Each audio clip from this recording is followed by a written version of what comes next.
मुजफ्फरनगर के पुरकाजी थाना क्षेत्र के ग्राम खेड़की से एक बेहद शर्मनाक और चिंताजनक मामला सामने आया है। एक नाबालिग बच्ची के साथ मारपीट और अश्लील हरकतों का आरोप उसके ही पड़ोसियों पर लगा है। लेकिन हैरानी की बात यह है कि आरोपी अब भी खुलेआम घूम रहे हैं। घटना 26 सितंबर की सुबह की है। पीड़िता की मां ममतेश, जो एक मजदूर महिला है, अपने पति के साथ काम पर गई थी। इसी दौरान उनकी नाबालिग बेटी कशिश नहाकर अपने दादा के घर से लौट रही थी। तभी पड़ोसी मोनी पुत्री पप्पू और उसकी मां प्रभा पत्नी पप्पू ने उसे जबरन अपने घर में घसीट लिया और बेरहमी से पीटा। पीड़िता का आरोप है कि इससे पहले भी उसने थाने में शिकायत दी थी कि पप्पू रात के समय केवल नेकर पहनकर घर के आसपास घूमता है और उसकी बेटी पर गलत निगाह रखता है। विरोध करने पर उल्टा उसकी बेटी को ही निशाना बनाया गया।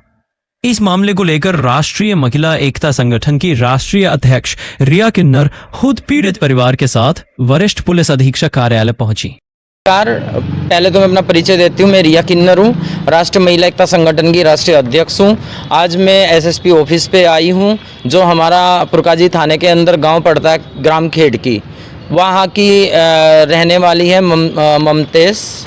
उसकी जो लड़की है, वो मतलब दोनों लड़कियां नाबालिग हैं, तो उनके मोहल्ले में ही रहने वाला है पप्पू नाम का एक व्यक्ति, जिसके ऊपर पहले भी कई मतलब 1-2 बलात्कार केस हैं। अगर पुलिस डिटेल निकाले तो निकल जाएगी।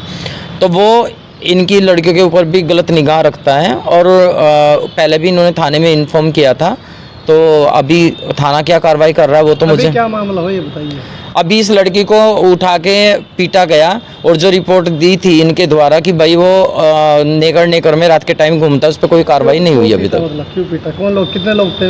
वे 3-4 होंगे। एक तो पप्पू की लड़की, एक पप्पू की बहू और भी थे। इसका बेचारी का हाथ तोड़ दिया। ये देखे कैसे हाथ में चोट लगी हुई है। क्यों पीटा? क्या करना चाहते थे? क्या कुछ पैसों का लेन देन था? क्या पैसों का लेन देन कुछ नहीं था। मैंने क्या बोला कि जो ये पप्पू है वो नेकर में रात का टाइम घूमता है और उसका पहला रिकॉर्ड भी खराब है और वो गंदी नज़र रखता है बच्चों के ऊपर। बस इतना ही है। अभी इन्होंने उस चीज़ का विरोध किया था क्या? हाँ, उसका विरोध किया है, एप्लीकेशन दिया है उसका। तो वो जो एप्लीकेशन दी गई थाने में, तो वो बोलेगी क्यों दिया।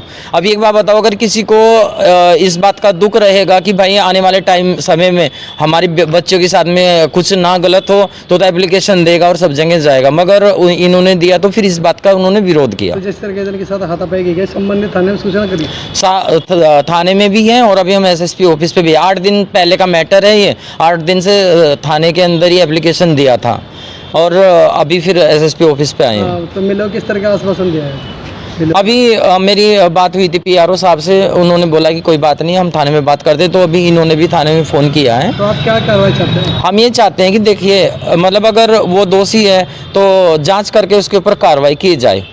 दूध का दूध हो, पानी का पानी हो। अभी ऐसा नहीं, आजकल तो हैवानी। उन्होंने एसएसपी को शिकायत पत्र सौंपा और आरोपियों के खिलाफ सख्त कानूनी कार्रवाई की मांग की। रिया किन्नर ने कहा, यह मामला महिलाओं की अस्मिता और सुरक्षा से जुड़ा है। एक गरीब मजदूर महिला की बेटी पर गलत निगाह रखना समाज के लिए शर्म की बात है। अगर पुलिस ने जल्द कार्रवाई नहीं की तो महिला एकता संगठन बड़ा आंदोलन करेगा।